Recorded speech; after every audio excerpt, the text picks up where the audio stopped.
الحمد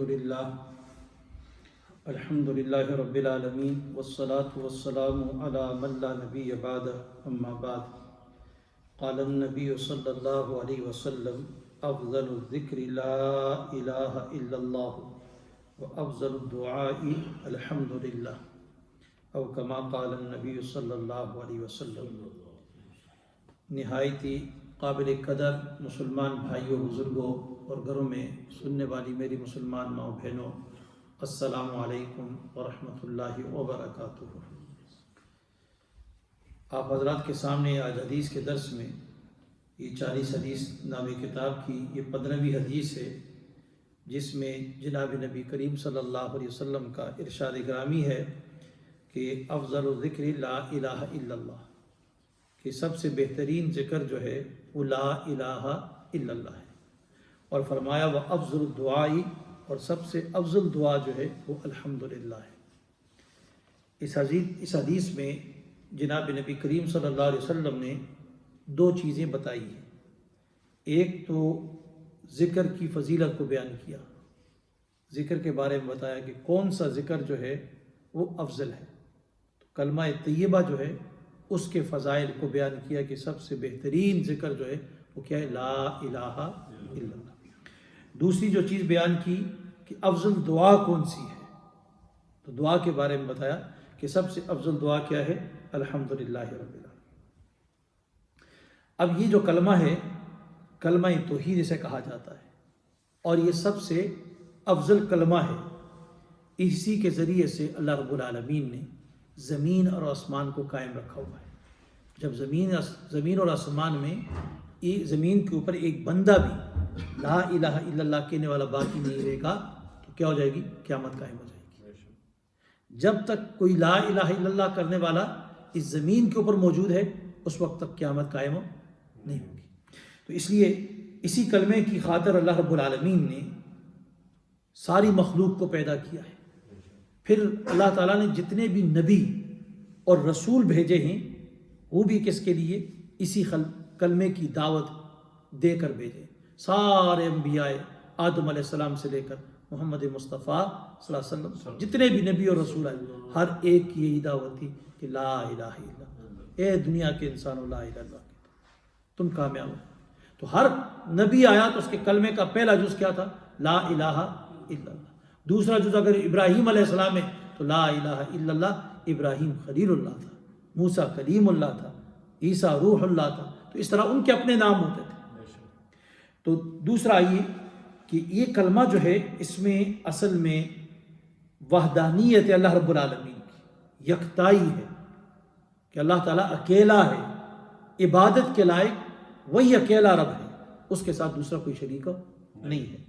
تو اس کلمے کو قیامت کے روز اللہ تعالیٰ اس کے لیے ترازو قائم کرے گا، اسکیل اس کو رکھے گا، اور اس میں جب ایک سائڈ اس پرڑے کے اوپر جب اس کو رکھا جائے گا تو وہ پرڑا بھاری ہو جائے گا، پرڑا کیا ہو جائے گا، بھاری ہو جائے گا۔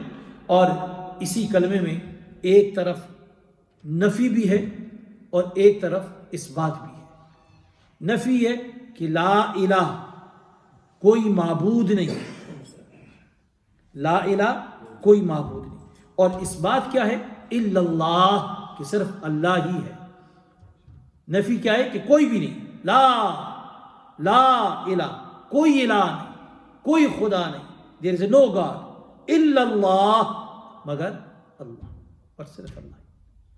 پھر آگے اس کے بارے میں علماء فرماتے ہیں یہ کلمہ جو ہے، اب جس آدمی نے یہ کلمہ پڑھا تو پڑھنے کے بعد اس کے لیے 8 شرائط کنڈیشنز ہیں۔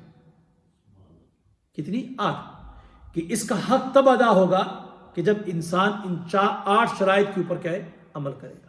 پہلی شرط کیا ہے، فرمایا علم، نالج، کہ علم یعنی کلمہ پڑھنے والے کو اس بات کا پوری طرح کیا علم ہو کہ اللہ تعالیٰ کے سوا کوئی دوسرا معبود نہیں، یعنی اس کلمے کا معنی اور مطلب جو ہے وہ اچھی طرح جانتا کہ اللہ تعالیٰ ہی کیا ہے، معبود ہے۔ معبود اسے کہا جاتا ہے یعنی جس کی عبادت کی جاتی ہے، ٹو ہو وی ورشپ، وہ اکیلا صرف کیا ہے؟ اللہ کی ذات ہے. اس کو نالج ہونا چاہیے. دوسری چیز ہے یقین کرنا. یقین یعنی اسے کہا جاتا ہے کہ اسے کامل یقین ہو انسان کو کہ اللہ تعالیٰ کیا ہی معبود ہے. یقین بھی ہونا چاہیے، صرف زبان سے نہیں بلکہ اس کا یقین ہونا چاہیے کہ اللہ تعالیٰ ہی ہے عبادت کے لائق. اور کیا ہے، جس طرح حدیث میں آتا ہے نا کہ من شہد اللہ الہ الا اللہ وان محمد رسول اللہ، جس آدمی نے گواہی دی کہ میں گواہی دیتا ہوں اللہ رب العالمین وحدہ، میں گواہی دیتا ہوں کہ اللہ کے سوا کوئی معبود نہیں، اور میں گواہی دیتا ہوں محمد صلی اللہ علیہ وسلم کہ اللہ کے رسول ہے، تو فرمایا جناب نبی کریم صلی اللہ علیہ وسلم نے کہ دخل الجنہ، وہ جنت میں داخل ہو جائے. یقین کے ساتھ کہے.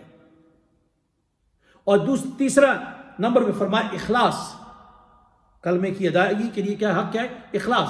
یعنی اخلاص، ساری عبادت جو بھی کرتا ہے وہ خالص کس کے لیے ہونی چاہیے؟ اللہ تعالیٰ کی. اس کی نیت جو ہے، انٹینشن، یہ کریکٹ ہونی چاہیے. ہر عبادت کو صرف کس کے لیے کرنی چاہیے؟ فار دا سیک آف اللہ، اللہ کی رضا کے لیے کرنی چاہیے. تو اس میں اگر ادنا سا چھوٹا سا بھی جز اس میں غیر اللہ کا آ گیا تو یہ ساری عبادت گئی اور یہ انسان کیا ہو جائے گا؟ مشرک کہلائے گا. فرمایا آگے چوتھے نمبر پہ فرمایا صدق، یعنی دل سے کہے. صدق کے دل سے کہے، دل سے کہے کہ اللہ کے سوا کوئی عبادت کے لائق نہیں. دل سے بھی مانے. جس طرح زبان سے اقرار کرتا ہے اسی طرح دل سے بھی اس کو مانے، کلمے کو لا الہ الا اللہ، تاکہ زبان اور دل جو ہے اس کے اندر کیا ہے؟ برابری آ جائے، ہم آہنگی پیدا ہو جائے. فرمایا محبت، پانچویں نمبر پر، کہ اس کے دل میں اللہ رب العالمین کی محبت ہونی چاہیے. محبت الہی. اگر دل میں اللہ رب العالمین کی محبت نہیں ہے، زبان سے کہہ رہا ہے لا الہ الا اللہ، لیکن دل میں اس کے محبت کسی اور کی بھی پڑی ہوئی ہے، بت کو بھی مان رہا ہے، یا کسی نبی کی عبادت کر رہا ہے، کسی پیر کی عبادت کر رہا ہے، ساتھ کسی اور کی محبت ڈالی ہوئی ہے، تو پھر یہ کلمے کا حق ادا نہیں ہوا ہے. تو یہ شخص کیا ہو جاتا ہے؟ فرمایا کہ اگر دل میں کسی اور کی محبت ہو اور ساتھ لا الہ الا اللہ بھی کہتا ہے لیکن دل میں کسی اور کو بسایا ہوا ہے تو یہ شخص کافر کا کافر ہی رہے گا، مسلمان نہیں کہلائے گا. اسی طرح فرمایا انقیاد، گردن کا جھکا دینا، کہ اللہ کی شریعت کے سامنے اپنے آپ کو بو ڈاؤن کر دینا، جھک جانا، ایکسیپٹ کر لینا، سرنڈر ہو جانا اللہ کے سامنے کہ بس اللہ تعالیٰ کی ذات ہے، جو اس نے حکم دیا ہے اس کو ایکسیپٹ کرتا ہے، تسلیم کرتا ہے، اس کو تسلیم کر لیتا ہے. اور پھر اب اس میں کیا ہے؟ غرور. بعض لوگ کیا ہوتے ہیں؟ غرور اور تکبر کی وجہ سے اللہ نے کہا نماز پڑھو، وہ نہیں پڑھتے، سجدہ نہیں کرتے، انکار کر دیتے ہیں بالکل ہی. اور جو آدمی انکار کر دیتا ہے تو کیا ہو جاتا ہے؟ کافر ہو جاتا ہے، غرور اور تکبر کی وجہ سے. جس طرح ابلیس تھا، اس کو اللہ نے کہا سجدہ کرو، اس نے انکار کر دیا، اور جو انکار کیا تو کیا ہو؟ ریجیکٹڈ ہو گیا، رجیم ہو گیا، کافر ہو گیا.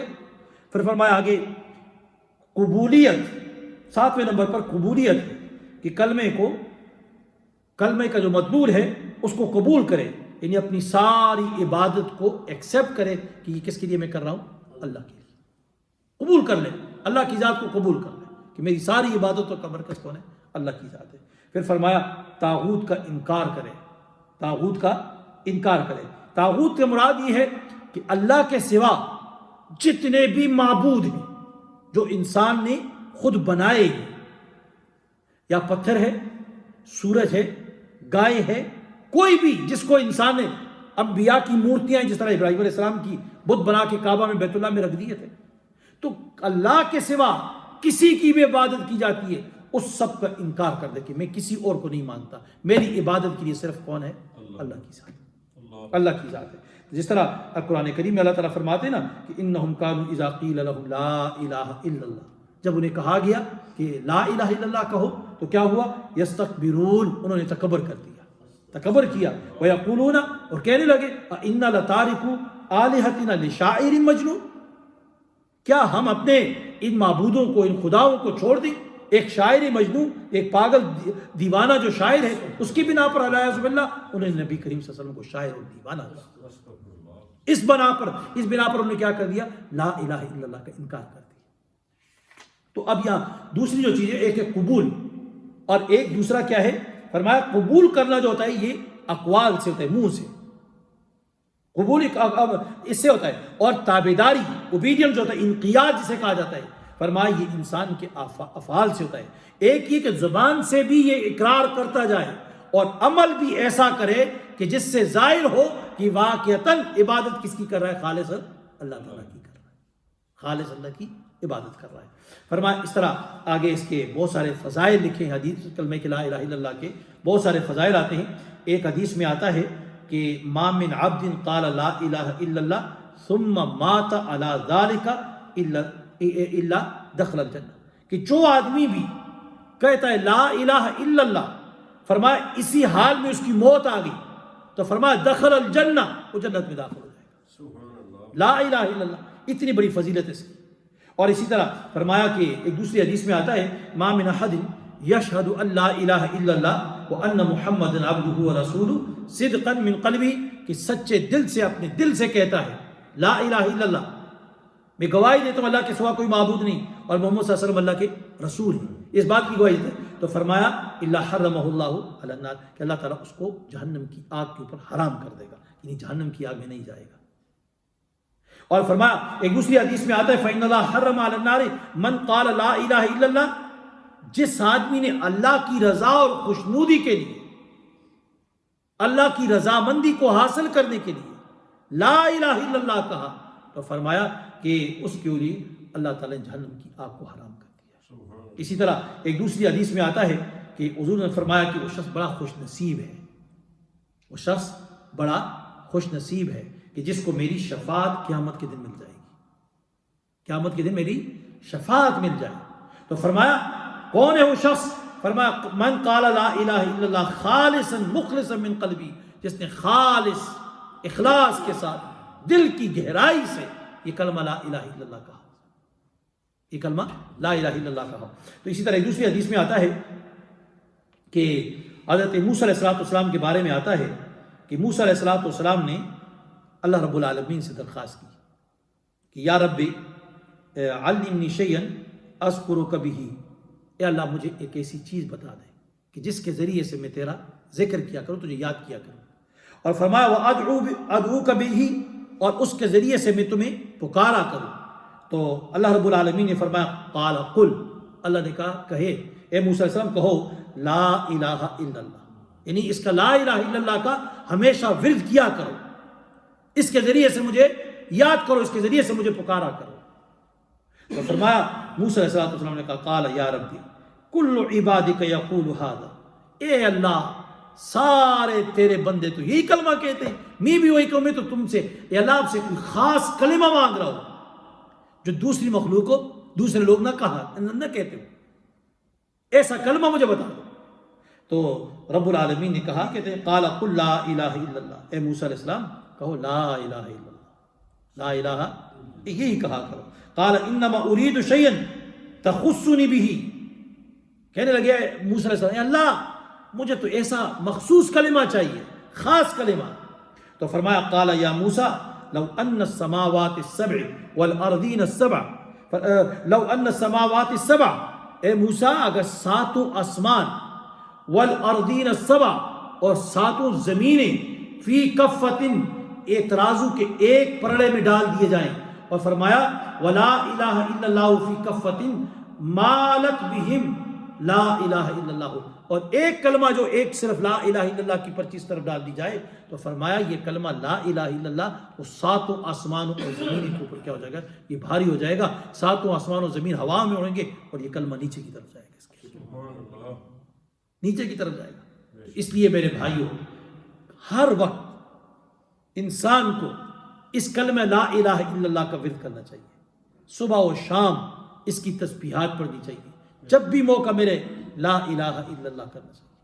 ایک شخص کے بارے میں آتا ہے، جس طرح مفہوم آتا ہے حدیث کا، ذہن میں پوری حدیث اس وقت نہیں آتی، مفہوم ہی ہے کہ کسی نے شکایت کی کہ ہمارے دل غافل رہتے ہیں، غفلت ہوتی ہے، نماز پڑھتے ہیں، ذکر کرتے ہیں، غفلت ہے. تو فرمایا صرف یہ لا الہ الا اللہ پڑھتے رہتے ہیں، فرمایا ذکر کو جاری رکھو، لا الہ الا اللہ کو شکر کرو، کم از کم تمہیں لا الہ، ایک عضو جو تمہارا ہے، جسم باڈی کا ایک پارٹ جو ہے وہ اللہ کی یاد میں تو لگا ہوا ہے نا. تو کرتے کرتے یہ کلمہ جو ہوگا یہ خود بخود ساری چیزوں سے غفلت کو کیا کر دے گا، ہٹا دے گا۔ اسی طرح بہت سارے انسانوں کی ضرورت ہوتی ہے، اب ضرورت ہے کسی آدمی کی، کوئی ضرورت ہے، اب اس ضرورت کے وقت اس کلمے کا ورد شروع کر دے۔ دیکھیں کلمے کا معنی کیا ہے، لا الہ، لا کا معنی نہیں ہے، الہ کوئی معبود۔ اب الہ کا معنی جو ہے اس میں بہت وسعت ہے۔ اب معبود جس کی عبادت کی جاتی ہے، مسجود جس کو سجدہ کیا جاتا ہے، کیا ہے، رزاق جس سے رزق مانگا جاتا ہے، مشکل کشا جس سے مشکلات کا حل مانگا جاتا ہے، ٹھیک ہے نا، تو یہ ساری چیزیں اس کے اندر آتی ہیں۔ تکالیف ہے تو تکلیفوں کو دور کرنے والا وہ صرف کون ہے، بیماریاں ہیں ان بیماریوں کو دور کرنے والا صرف کون ہے، اللہ ہے۔ تو انسان جب کسی مصیبت میں ہو، کسی پریشانی میں ہو، کسی غم میں ہو، کوئی چیز ضرورت ہے، مطلوب ہے، چاہتا ہے، طلب کرتا ہے، ڈیمانڈ ہے اس کی، تو اس وقت کیا کہے، لا الہ الا اللہ، کہ کوئی نہیں میری بیماری کو دور کرنے والا الا اللہ، صرف اللہ کی ذات۔ لا الہ، الہ سے مراد کیا، کہ بیماری کو دور کرنے والا، لا نہیں، الہ بیماری کو دور کرنے والا الا اللہ، صرف اللہ کی ذات ہے۔ مصیبت کو دور کرنے والا کوئی نہیں الا اللہ، صرف کون ہے، اللہ کی ذات۔ رزق دینے والا کوئی نہیں۔ اگر کسی کو رزق کی تنگی ہے تو لا الہ الا اللہ، اس کو اس طرح پڑھے، لا الہ الا اللہ، لا کوئی رازق نہیں الا اللہ، صرف کون ہے، اللہ کی ذات ہے۔ غم ہے، کسی مصیبت میں تو اس کو پڑھیں گے انشاءاللہ اللہ رب العالمین کو مصیبت کو دور کر دے گا، اللہ تعالیٰ آسانی پیدا کر دے گا، آسانیاں پیدا کرے گا۔ تو انسان کیا، اللہ تعالیٰ خود کہتا ہے نا، فَاذْكُرُونِي أَذْكُرْكُمْ، تم مجھے یاد کرو میں تمہیں یاد رکھوں گا۔ تو بہترین کلمہ ہے یاد کرنے کے لیے کیا ہے، لا الہ الا اللہ۔ اور اس کا حدیث کا دوسرا حصہ جو ہے اس میں فرمایا وَأَفْضَلُ الدُّعَاءِ الحمدللہ، سب سے بہترین دعا جو ہے، افضل دعا کیا ہے، وہ الحمدللہ ہے۔ الحمدللہ اللہ تعالیٰ کی تمام اس میں تعریفیں ہیں، بیان کی گئی ہیں، اور اس کے بعد پھر کیا ہے، اللہ رب العالمین سے انسان اپنی حاجت ہدایت کو مانگتا ہے۔ سب سے بہترین جو دعا ہے وہ ہدایت کی طلب ہے، کیونکہ ہدایت انسان کے پاس ہوگی تو کامیاب ہے دنیا اور آخرت کے اندر، اگر ہدایت نہیں ہے تو کچھ بھی نہیں ہے، کچھ بھی نہیں ہے۔ یہ دنیا کی دولت آ جائے، مال آ جائے، سب کچھ آ جائے، لیکن ہدایت نہیں ہے تو جہنم کی آگ ہے۔ اللہ تعالیٰ ہم سب کو عمل کی توفیق عطا فرمائے۔ سبحان اللہ وبحمدہ، سبحان اللہ العظیم۔ اللہم ربنا آتنا فی الدنیا حسنہ وفی الآخرۃ حسنہ وقنا عذاب النار۔ پروردگار عالم، جو کہا جو سنایا، مجھے سب سے پہلے اور سننے والے سب کو عمل کی توفیق عطا فرما دے۔ اللہ ہم سب کی زبانوں پہ تو ہر وقت لا الہ الا اللہ کو جاری فرما دے۔ یا الہ العالمین، جب دنیا سے جائیں تو یہ کلمہ ہماری زبانوں پہ جاری و ساری ہو، لا الہ الا اللہ۔ یا الہ العالمین، اس کلمے کو اخلاص کے ساتھ پڑھنے کی توفیق عطا فرما، اس کے معنی اور مطلب کو سمجھ کر پڑھنے کی توفیق عطا فرما دے۔ یا الہ العالمین، اس کلمے کے مطابق اس کے جتنے بھی مطلوبات ہیں، اس کی شریعت جو ہے اس کے مطابق اس کے عمل کرنے کی توفیق عطا فرما دے۔ صلی اللہ تعالیٰ علی خیر خلق محمد و آلہ وسلم۔